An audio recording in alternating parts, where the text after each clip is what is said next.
Boubacar Camara nekk leader ci mouvement bi nga xam ne lañ duppee Jéngu mais également candidat la foofu ca mairie bu Grand Yoff mais également mu ngi nag bokk ci coalition boobu moom lañ duppee ànd nawle ànd liggéey ginnaaw bu ñu la nuyoo ñu ngi lay dalal jàmm ci li nga répondre suñu invitation fii ci Bët Set.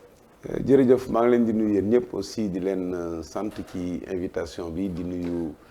téléspectateurs yëpp ak internautes yi. di kontaan ci dajeek yéen waxtaanee thèmes yi nga xam ne moom la ñu war a waxtaan. d'accord alors li ñu koy tàmbalee moo di élection locale yi donte ne sax am na ci yenn ci question yu nga xam te ne soxal na actualité dinañ ci wax suñu ko waxtu yu mayee mais déjà ak li nga xam ne moom moo nekk campagne électorale bi amal ngeen ko foog naa ni 11 jours ci ginnaaw foog naa ni suba la wala suba effectivement la ñu daal di jeexal li nga xam ne moom moo nekk campagne yi tey ji ma doon defal benn bilan par rapport ak 11 jours de campagne yi nga xam te ne def nga ko lan lay doon. waaw bilan bu njëkk bi mooy wane ni. gisee nañu ak population yi wax leen li ñu bëgg a def ci Grand Yoff ci suñu programme naatal wan leen Grand Yoff fi mu toll bi mu tàmbalee ak léegi ak fi ñu ko bëgg a jëmale fi mu toll fi mu ko tàmbalee ak léegi daal ñaari constat la ñu gis mooy que depuis 60 indépendance ak léegi ñetti régime yi fi jaar amu ci kenn ku dugal ci budget xaalis boo xam ne investir na ko Grand Yoff ba nga mën ci teg sa bët mu nekk fierté doomu Grand Yoff dama leen di wax sax en rigolant ne leen boo amee rek ngeen wax ma ko ma delloo leen seen micro dem reer yi. amul lenn luñ fa def. amul benn investissement non je parle même pas de Madiop. Madiop c'est vraiment un maire qui est là juste les 7 dernières années 60. ba léegi. ba 2002 bi ñu nekk. 22 ñetti régime yi fi nekk. 40 12 ak 10 ans amul ci budget Sénégal te am na lu ma xam ci budget Sénégal xaalis bu structurant ay milliards bu ñu dugal ci territoire boobu nekk Grand Yoff nekk xolu Ndakaaru 6,3 kilomètres carrés 200 000 habitants amul investissement structurant boo xam ne motandoo na sax 30 milliards. loolu lu ko waral. justement négligence abandon donc pensé wuñu Grand Yoff comme ville buy développé dañ ko bàyyi d'abord ñun bi ñu fay dëkk en 70 amul sax viabilisation da ngay de root yi amul électricité amul dara dañ koy bàyyi muy màgg noonu li fa desoon ci terrain ay promoteurs def ko ay différentes sociétés cités Scat Urbam Sconachap et cetera beaucoup de sociétés donc dañu tegle ay dëkkuwaay sans assainir sans aménagement du territoire sans plan occupation sol kooku mooy premier constat boo xam ne Grand Yoff léegi dañu xippi ne en fait c'est la réalité. ñaareel bi commune bi mu nekkee commune ak léegi 96 ba léegi 25 ans. 25 ans même constat donc première chose mooy Grand Yoff ñoom dañu am frustration bu mag a mag a mag dañu sentir seen bopp que dañ leen négliger. te loolu yow yaa ko mën a dindi foofu. oui ci ñi ko mën dindi la bokk parce que am nañu plan boo xam ne il faut que ñu rattraper justement loolu d'abord une partie avec l'aide de l'État beneen partie bi mooy li ñu war a pexe ci coopération décentralisée beneen partie bi ni ñu war a organiser ci biir commune bi parce que quand même am na ay potentialités économiques léegi pour renforcer recettes yi beneen partie bi naka la ñu mun a attirer privé yi pour ñu mën a ñëw Grand Yoff te loolu premier obstacle bi mooy deuxième constat bi moom mooy violence insécurité bi nga xam ne bii kenn du nangu dugal sa xaalis dans ces conditions loolu dafa nekk loo xam ne léegi calendrier waa Grand Yoff ki koy fixé mooy le maître de l'insécurité c'est-à-dire l'inconnu qui est là dëkk Grand Yoff di agir biir Grand Yoff wala mu bañ a dëkk Grand Yoff di agir biir Grand Yoff ba nga xam ne ñoo lay wax que waroo mun a yeewu suba teel dem julli ji ci jàkka ji en paix waroo mun a guddee ci mbedd mi waroo jaar yoon bi waroo dugg koñ bi donc loolu la waa Grand Yoff di dund en dehors de li Sénégalais yépp di dund mu nekk métit boo xam ne bii ñàkk yuuxu moo fi nekk mais ñëpp la dal. fan nga nekkoon durant ces 25 ans tey jii nga bëgg a jóg rek ne da ngay. Grand Yoff justement li tax ma xam ko dama ko fekkee dugal sama loxo ba fi ma mën a yem. agir loolu. si loolu laa lay expliquer. loolu laa lay expliquer. Grand Yoff 70 laa fa ñëw ça fait 51 ans lépp luy activité Grand Yoff loo xam ne luy jëmale kanam Grand Yoff dugg naa du wàllu sport du wàllu économie du wàllu dimbali lépp à titre personnel parce que man position yi ma nekkoon c'était pas des positions politiques mosuma nekk ci position politique mosuma am position élective yu ñefe lépp dañ ko xeex de dañoo c'est pas faute de combat malgré combat malgré revendications yi nit ñi di def ci association yi ci mouvement yi tout noonu la demee mais bi ñu demee nag ba gis ne lii laaj na ñu taxaw ci politiquement man personnellement li ma jël comme décision mooy def retraite anticipée. mais bu fekkoon ne yow li nga wax nii lu ñu mën a gis la aussi lu ñu mën a teg bët la wala lu nga xam te ni peut-être dinañ am yaakaar que ne yow mii kat bu ñu la folee foofu ci Grand Yoff wala ñu défendre sa candidature sa Grand Yoff di nga ci mën a andi solution kon est-ce que waa Yewwi Askan Wi ko bokkoon dinañ la jël teg la à côté jël keneen teg ko pour mu. waaw mais justement parce que loolu beneen affaire la c'est même une des raisons parce que ils se rendent compte que justement boo xoolee responsabilité bi les principaux responsables régime socialiste la pendant 40 ans commune bi pendant 20 ans c'était toujours le régime socialiste. Et mairie de Dakar 10 ans presque 50 milliards par an doomu Grand Yoff yore ko te li ma la wax noonu changé wul donc. Tu fais allusion à Khalifa Sall. Bien sûr donc ça veut dire quoi ça veut dire que s'il accepte qu'un autre Grand Yoffois vienne mettre l'accent sur ces manquements-là avec sa responsabilité ce sera sa défaite donc politiquement il fallait pas suivre la procédure pour bàyyi Boubacar Camara nekk maire donc ñu violer procédure bi Boubacar Camara ànd ak la section communale de Pastef def beneen liste loolu mooy indi ànd nawle ànd liggéey Grand Yoff donc gis nga lien bi am entre li xew Yewwi Askan bi ak candidature bi réalité Grand Yoff responsabilité boobu ñu am moom la waa Grand Yoff décidé ne dañ ko bëgg a changer tourner la page. waa Grand Yoff yëpp. mais je te dis benn pàcc ci Grand Yoff. non je te dis nous on est sur le terrain 51 ans du caaxaan 51 ans du caaxaan bi ma jëlee sama retraite anticipée dugg ci politique deuxième problème bi moo doon maire bi ni ñu koy élire foofu aussi responsabilité la. dañuy def conseil municipal. nga ne may tête de liste. bu élection yi jotee nga jóge fa dem tayle mairie bi jox ko kenn 3 fois ou 4 fois tayle nga mairie bi dem sa yoon bàyyee ko koo xam ne kii ah tout le monde sait que amuñu compétence surtout le dernier maire actuel compétence pour diriger une mairie xamul sax comment on gère une mairie donc nga dem def ko évidemment lui il est obligé Khalifa Sall de venir faire campagne pour le maire c'est ça la réalité de Grand Yoff loolu mooy sunu premier bilan et loolu mooy sunu satisfaction que Grand Yoff ubbi seen bët xam ne li ñu dund liggéey la boo xam ne bii dañ ko yàq depuis longtemps. D'accord. Mais pour defar ko ça va être extrêmement difficile yombul ça va être extrêmement difficile mais nous on a travaillé sur un plan d'aménagement du territoire boo xam ne dañuy rattraper pour récupérer des espaces mais ñeenti pàcc la ñu xam ne buñ ci insister dina changer situation. dégg naa la ñi nga ci wax benn bu nga xam te ne man yéem na ma lool mooy tabax bokk. waaw tabax seddoo. tabax seddoo waaw kooku si deuxième pàcc bi la mooy cadre de vie premier pàcc mooy éducation xam nga mbànn mi nga xam ne moo jur musiba yu bare Grand Yoff ci xale yi jàngul la jànguñu école jànguñu métier jànguñu diine donc mënuñu am xam-xam mënuñu tekki ci mbedd yi la ñu nekk heure jàng xale yu ndaw ak xale yi nga xam dañ leen di génne école parce que pauvreté bi moo toll foo xam ne jël sa doom mu lay waasal jën marché moo lay ëppal rentabilité nga bàyyi ko muy jàng surtout boo gisee koo xam ne dafa jàng ba pare am diplôme mënul am sax stage donc dafa am ngandi problème foofu ba nga xam ne évolution population bi comme planifié wuñ ko donc defuñu infrastructure scolaire yi mën a accueillir xale yi dans l'école publique il y a que 10% xale yi ñoo nekk dans l'école publique donc les 90% seen parents dafay fay. D'accord. donc premier pàcc bi mooy le capital humain nit ki naka la ñuy def ba ñu jàng am wér-gu-yaram foofu dañuy rattraper par des véhicules hôpitaux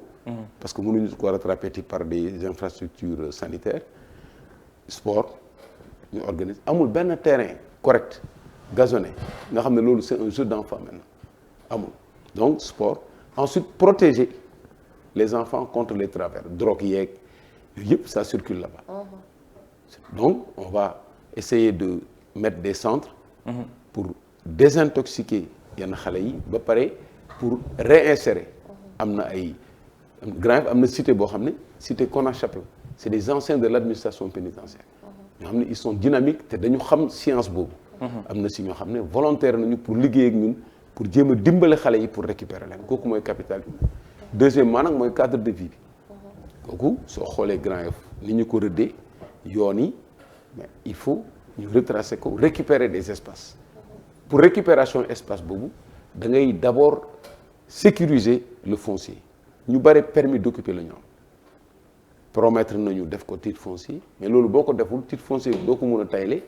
doo ci mën a def benn opération immobilière donc bu ñu ko régulariser dañu am benn concept tabax seddu am nañu déjà 2 volontaires am na sax 3e bi mais comme gisaguma ko ba confirmer 2 volontaires nga xam man sama terrain ngi nii gis nañ terrain yëpp je vous donne sax dara nekku ci benn coiffeur laa fa loué 15000 lay fay ci benn magasin 20000 lay fay muy 35000 laa ci am terrain baa ngi nii c'est bien placé mu ngi ci booru tali bi fii yëpp marché la mun naa fi def qu'est-ce qu'on fait on prend le terrain pour promoteur dem si banque bi lever fonds defar ko R+4 nga am sa magasin ci suuf nga ci am 120000 au lieu de 35000 dëkk ci benn palier bi tu as 4 chambres salon avec toilette correcte le reste mairie bi moo ko moom ci kaw tu as une bibliothèque municipale mun nga fa am espace pour les femmes et cetera ñu def structuration mun nga ci louer yoo xam ni da ngay fay banque avec la garantie tabax seddu c'est un principe non seulement day aménager waat dëkk bi mu rafet mais day rentabiliser yokk pouvoir d'achat population kooku ci benn ci concept bi assainissement am na lu état bi moom am na loo xam ne war nañ ko liggéey ñun en dehors de l'état ordures yi dañu am benn système mais li nga wax ni dafa yomb trop. non ñun dañu liggéey c'est notre métier non c'est notre métier de construire attends loolu du question yomb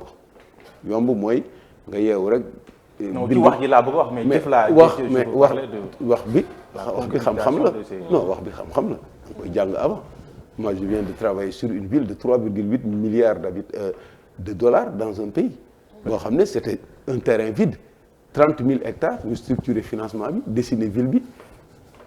donc du question inventé Grand Yoff c'est 6,3 kilomètres carrés donc du lépp dëkk yi ngay gis Dubaï bi ngay gis nii ñun bi Sénégal di am premier tour BCEAO à 24 étages Dubaï li fa gënoon kowee c'était 12 étages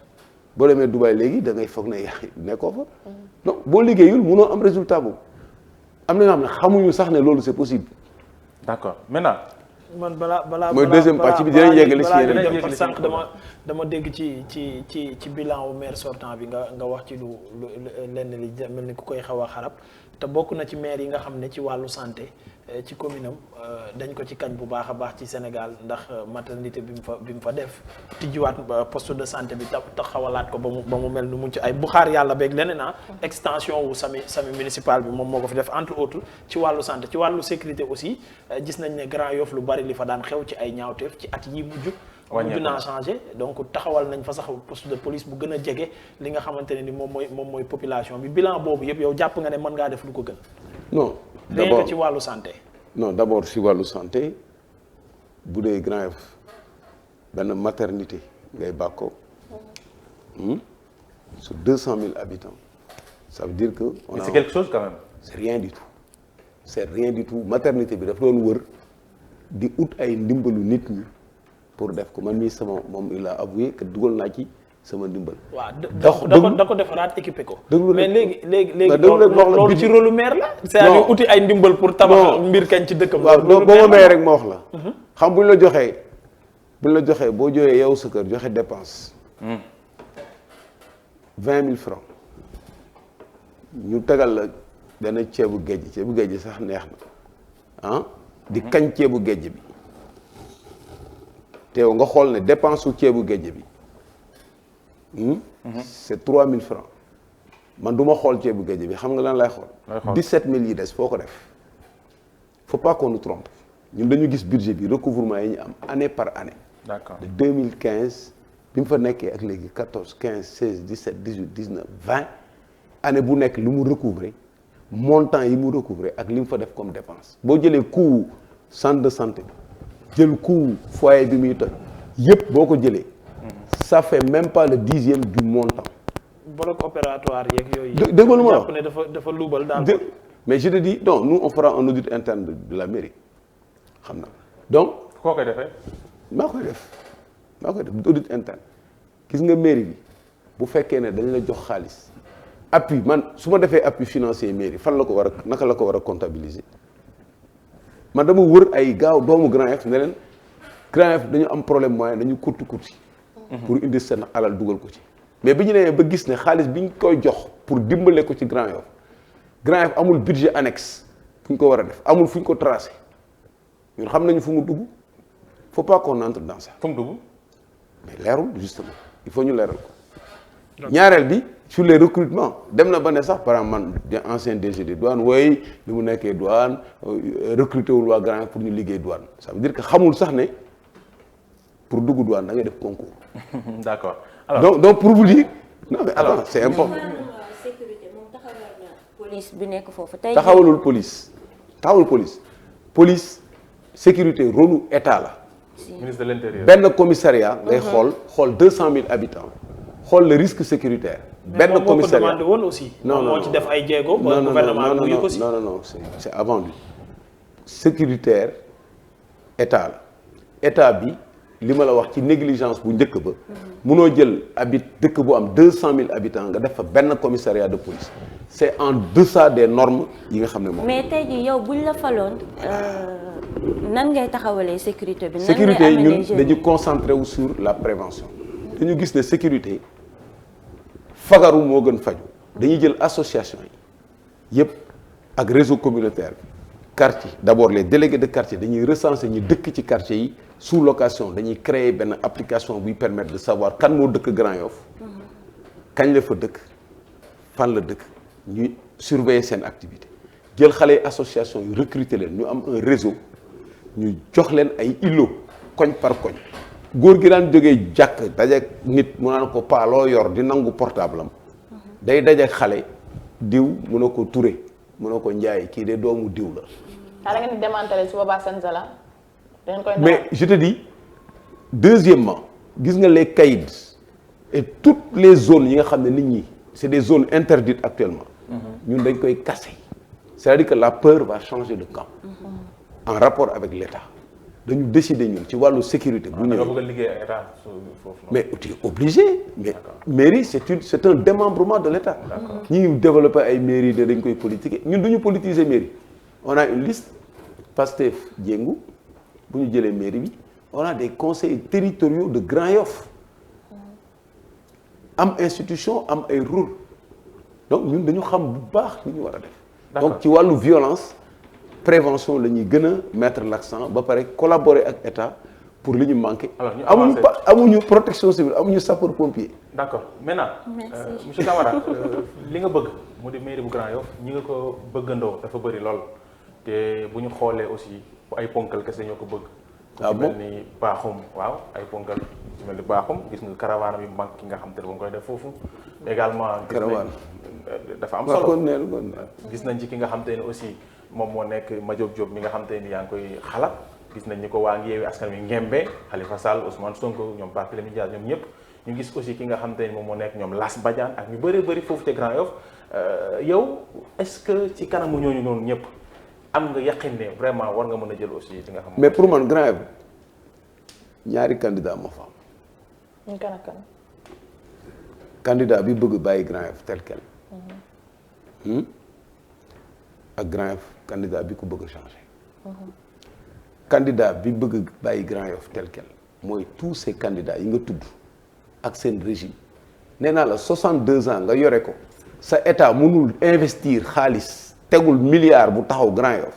ñu jox la commune defuloo ko groupe bi nga tudd yépp ku ci ne tu es rattaché soit au régime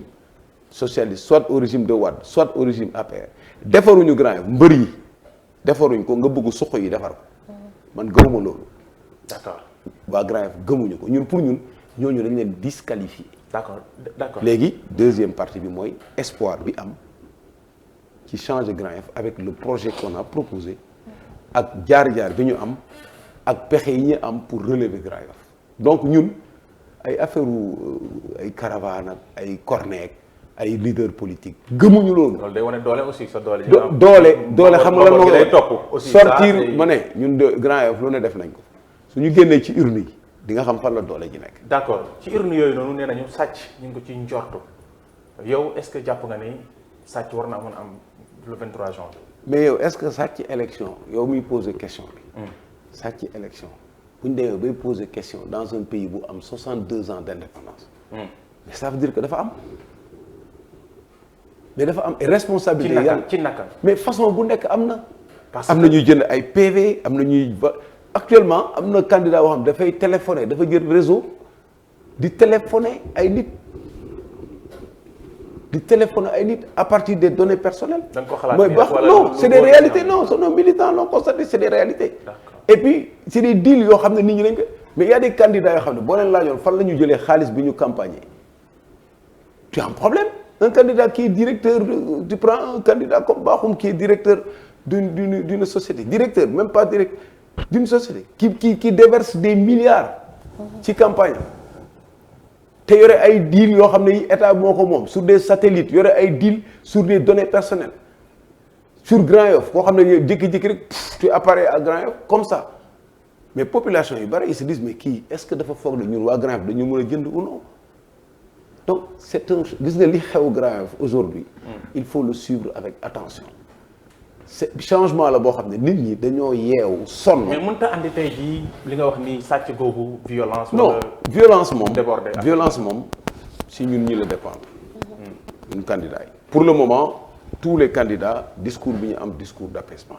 parce que Grand Yoff xamante ne ku fa indi violence ci sa bopp lay tees parce que ñëpp xamante nañu koo fa laal nga mbokkam. mu laal la te fu muy mujj du baax. ñun ñëpp xam nañ ko donc y a une sorte d'équilibre de la terreur foofu moom y a l'équilibre de la terreur kenn du bouger ci affaire bi en tout cas pour le moment. d'accord yaakaar nañ ko maintenant li des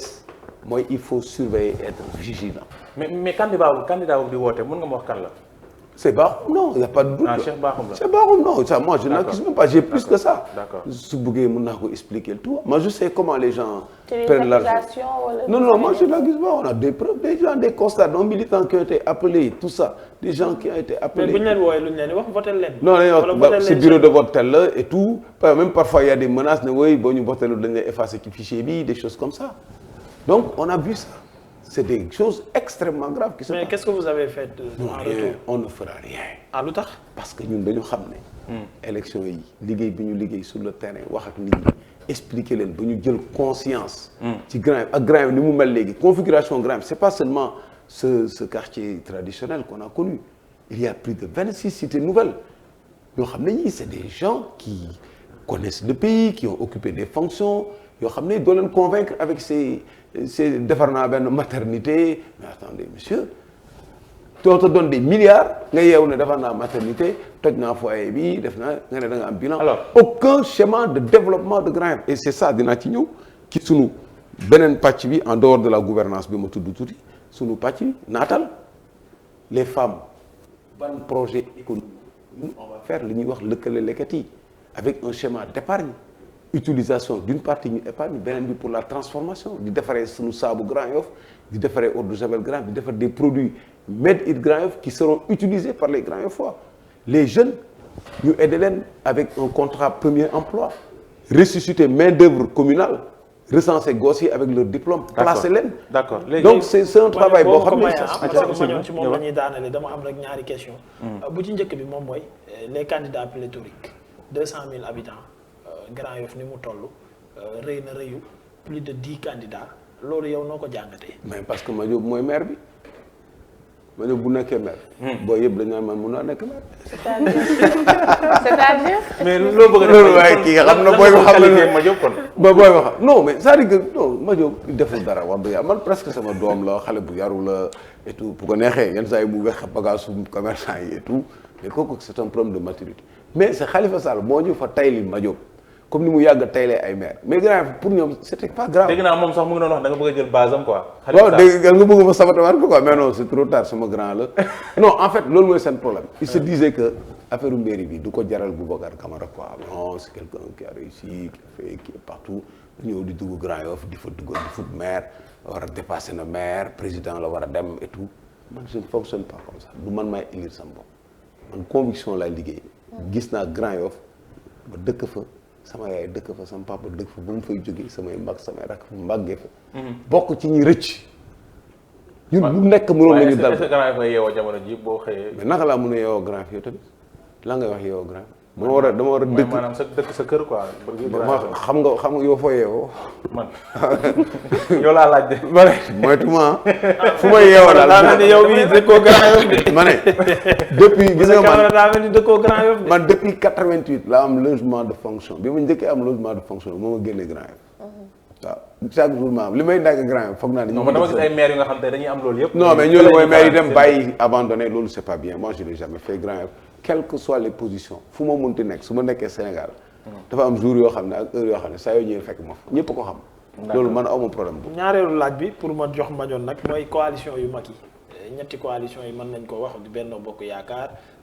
bu waa PDS bi fàtte naa tur bi baal ma Wallu Sénégal ak bu waa Yewwi Askan Wi di ñetti coalition yu mag ñoom ñett ñëpp am nañ candidat biir Grand Yoff plus le parti socialiste bi nga xamante ne nii ren dañoo demal seen bopp loolu lépp yow jàpp nga ne mën nga cee génn non déggul ma la wax man nee naa la Daniel Sarr mooy représenté parti socialiste man xaw ma woon sax ndax kooku moom am na candidat dama ne Grand Yoff man dama ne la man li ma gis mooy ñi fi newoon 62 ans dugal liggéeyuñu Grand Yoff avec tout ce qu'il y a comme budget moi j'étais DG des douanes dugaluñu fa xaalis bi war seeni commune dugaluñ ko du tey lañ koy def pour man gëwuma ko Grand Yoff gëmatuñu ne mën nañ ko defar ak ñi nga xam ne ñoo ko yore woon yore xaalis bi defaruñ ko d'accord léegi loolu féete na boor léegi kay problème bi mooy li ñuy wax mooy Grand Yoff ban voie la ñuy jaar pour defar ko ba mu soxaliku régler suñu problème essentiel cadre de vie violence éducation enfant dimbale famille ñu retracer ko pour mu mun a nekk une ville du futur. bu la ko waa Grand Yoff joxee le soir du 23 janvier incha allah di nga ci gën a yaatal. maintenant yow wax nga ko léegi ne directeur des douanes nga woon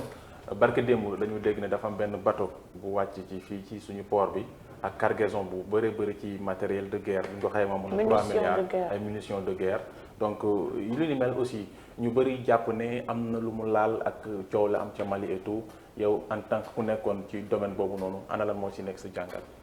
bon alors benn bi mooy toujours rek jaaxle li ma yàgg a wax Dakar port de Dakar dafa nekk benn yoon boo xam ne li fiy jaar ci ay musiba bare na gis ngeen fi ay bateau drogue ay bateau lu nekk jaar na fi ay déchets ay loolu c'est inquiétant donc li ñuy njëkk a def mooy féliciter service des douanes pour ce résultat parce que quand même munition bu jaar fii munition boo koy jaarale ci réew da ngay avertir réew dafa am ay convention CEDEAO sur la circulation des armes nga wax leen ne réew mi dama fa bëgg a jaar damay def escale pour jël gasoil wala pour def lii fii laa jógee fii laa jëm ñu ñëw def li ñuy wax police du manifeste ñu xool sa manifeste ne la lan nga yor nga wax ne lii laa yor telle munition ñu xool ndax am nañu jaar nga ministère de l'intérieur ba ñu xam ko ñu defal la benn cachet wan la ne bul changer dara bu cargaison bi am bu ko defee waa état Sénégal jël mesure surveiller bateau bi pour nga bañ a xaar ba guddi ngay wàcc ay munitions donc loolu la ñu war a def boo ko deful déjà rek nekk nga ci infraction que douane am vigilance ba contrôler ko ba jàpp ko loolu félicitation lañ leen war a wax mais nag ñu war a xam ne danger la ndax am na lien ak Mali je ne sais pas mais xam naa ne daal loolu c'est inquiétant dañu war a encore renforcer vigilance bi renforcer moyens contrôle yi nga xam ne moom la douane police gendarmerie yëpp war a am et donc loolu situation bi ñu am booleeg situation Mali bi nga xam ne yàgg naa ko wax bu ñu moytuwul li fa nekk di xeex ci biir surtout ñaari faction yi ñi nga xam ne dañu bëgg état islamique ak ñi nga xam ne dañu am revendication ethnique ama ay armes bu ñu wàccee ci sunu réew mi dem ci sunu zone yi or yi nekk ba pare wala ñu indil ñu coow fii dina am problème donc moo tax nañu jéem a wis ndox mu sedd ci Mali waxtaan ak ñi fa nekk jéem a ut benn durée transition bu normal. ànd nga ci décision CEDEAO. non loolu kenn mënu ci ànd kooku saafara bu jur jàngoro la kenn mënu ci ànd lu mel noonu bu amee da ngeen di waxtaan. d'accord ngeen trouver solution même bu la laajee telle transition nga wax ngeen discuter mais loo xam ne lii boo ko jëlee sanction terrorisme économique la nga gelé ay avoir am parce que gelé avoir dafa am procédure sax waxuma sax ni ñu ko defee ak yooyu boo gisee rek nga xam ne vraiment. dafay mel ni 5 ans aussi 5 ans de transition c'est mais pas. xamuloo non man waxuma ça paraît long mais conditions yi tax gars yi proposé 5 ans nañ ko expliquer. li ñuy wax leen d'accord uñ ci nii lañ koy defee nii lañ koy defee sous l'arbitrage international am na ay procédures pour ça donc jàmm moo gën ay surtout affaire u état te dafa am guerre dafa am loo xam ne kenn mënatu ko def sama sëriñ bu baax ba sëñ Moustapha Saliou Mbacké moo ko daan wax nee na dafa am loo xam ne kenn mënatu koo am ci monde bi benn bi mooy mënatoo am maxaama ba waxte kenn du la weddi mënoo ko ñaareel bi mënatoo am doole ba gañe guerre kenn gañeetul guerre bu États-Unis doon guerre ak Gambie it bu ñu demee ba ci biir ay négociations leen fan nga mos a dégg ñu ne kii gagné nañu guerre bi jeex na Israël kii yëkkati amatul. Ça se termine autour d'une table. Ça se termine autour d'une table il faut commencer autour de la table pour éviter la guerre. C'est ça notre position. Merci beaucoup. Merci amoon nañu mbégte dalal la ci. Très bien jërëjëf kontaan naa. merci beaucoup laataa may tàggatoo gars yi damay wax Laye Fall rek mu dem ci régie bi jox ñu li nga xamante ne ni moom mooy anniversaire du jour yi ci yi fa am donc ma bàyyi Mañoon nga daal di tàggatoo ñu daal di jeexalee ak anniversaire yi am ci régie du jour bi ayca. jërëjëf Mouhamed doon am mbégte gu mag a mag doon bokk ci jotaay bu am solo bi rek di remercier bu baax a baax suñu invitation suñu gan gi ci li mu répondre suñu invitation donc dinañ jox rendez-vous ci kanam tuuti dinañ dalal ki nga xamante ne moom moo nekk Barthélémy Diaz ci tolluwaay Mouhamed ci kanam tuuti lay doon. ayca merci beaucoup ca kanam tuuti dans quelques minutes parce que 10h30 normalement jàpp 11h la fi Barthélémy Diaz war a teew ñu daal di def li nga xamante ni moom mooy tolluwaay ànd ceeg Mañoon Aydara di wax ñëpp nañ ko suivre comme niñ fi woowee candidats yi benn par benn boobu ak léegi ku nekk di wax sa programme ak li nga nam yéene Diouf Sarr jaar na fi pour Dakar donc fallait ñu jël Barthélémy Diaz moo tax tey dinañ ànd ak moom ca kanam tuuti à partir de 10h30 ci studio A bi ak Mañoon Aydara ci li nga xamante ni nii moom mooy tolluwaay collection tolluwaay mooy dañuy dem ba day bëri sa bopp daal di jaxasoo daal. non xam nga da nga doon tolluwaay tool yi way yi. toolu way yi waaw gars yi tool yi way li ñoo koy. waaw tey nag waaw tey daal Barthélémy Diaz rek saa waaye pour tool bi mën a way day compliqué trop donc ma bàyyi Aïcha nga tàggatoo ba ëllëg incha allah. mu ngi doon am c'était vraiment un plaisir comme tous les jours d'ailleurs de partager le plateau avec vous. ainsi suñu ami internet yi tam di leen wax merci di remercier monsieur Camara bu baax ci teewaayam ci plateau bi donc di koy ñaanal rek mu jël Grand Yoff jàmm ak salaam donc on dit à demain inchallah excellente journée à vous bye bye. Aïcha merci beaucoup soxna Adji. waaw di leen wax ba jeudi incha allah bi di def un petit coucou à Layloum ak sama doomu baay bi nekk ci commentaire yi. waaw Layloum moom suñu soppe la bu baax a baax maa ngi koy jaajëfal bu baax a baax ak sa kii nijaay ji sa suwet. Daouda Samb. waaw Daouda Samb sa mag la de. sama papa la. sa papa la donc ak sa papa ja ca suwet Daouda Samb maa ngi koy nuyu bu baax a baax monsieur Camara maa ngi lay jaajëfal di kontaan ci ñëw bi di la bàyyi nga tàggatoo ak internet yi. jërëjëf di la souhaiter bonne chance aussi. merci beaucoup ñu ngi lay nuyu bu baax di saluer waa Grand Yoff yëpp di leen wax ne yàggatul